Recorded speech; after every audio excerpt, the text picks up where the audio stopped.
Another way of looking at the same thing is the little scaling the mountain thing that you were taught in grade school. This guy, okay? Some people visualize their storytelling this way, though really, as you become a better writer, the writers I've seen do it actually view it like this. Like that. And what this one kind of equates to is what we call the try-fail cycle model. A try-fail cycle is, you've got this monumental problem that we're trying to overcome, and we're going to try a number of times to overcome that. And each time we try, something is going to go wrong, usually outside of our own power, though sometimes it's because of our fatal flaw. It depends on what type of story you're writing. And then when that happens, our progress is set back. Things get worse, and we ramp up the tension to where we try again, and then again we fail. Progress is set back, and this sort of thing. And Mary once described this to me, this sort of method, as the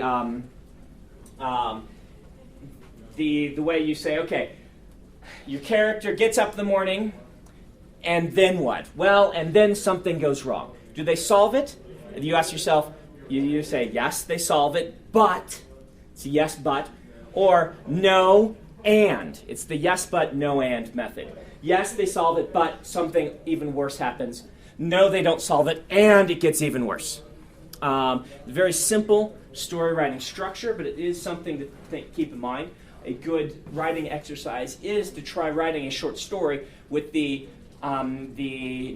yes, no, and yes, but method, where you have your character get out and introduce a problem and then just keep escalating it. Everything they try, they got, what did she describe it? I mean, they got out of bed and slipped on the floor. Did they catch themselves?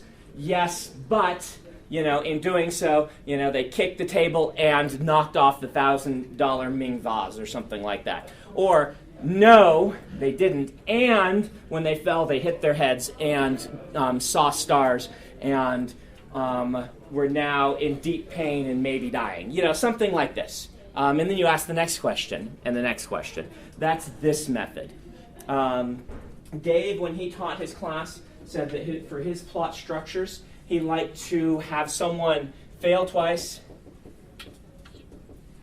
for everything they attempt before they finally succeed. I don't know how to spell success. There's like C's and S's in there, and I can never figure out how many of each one. You fail 2 times for every 1 time you succeed, and you also foreshadow 3 times before something becomes important. That's some of Dave's little rules. So you can kind of see that these are different ways of visualizing the same thing. This one is more elementary, but sometimes that's what you need for a story. Both of these are focused on keeping the tension high. You want things to escalate. This is a basic plotting methodology, is that things get worse. All right, you guys got these two? Because I'm going to throw another one at you.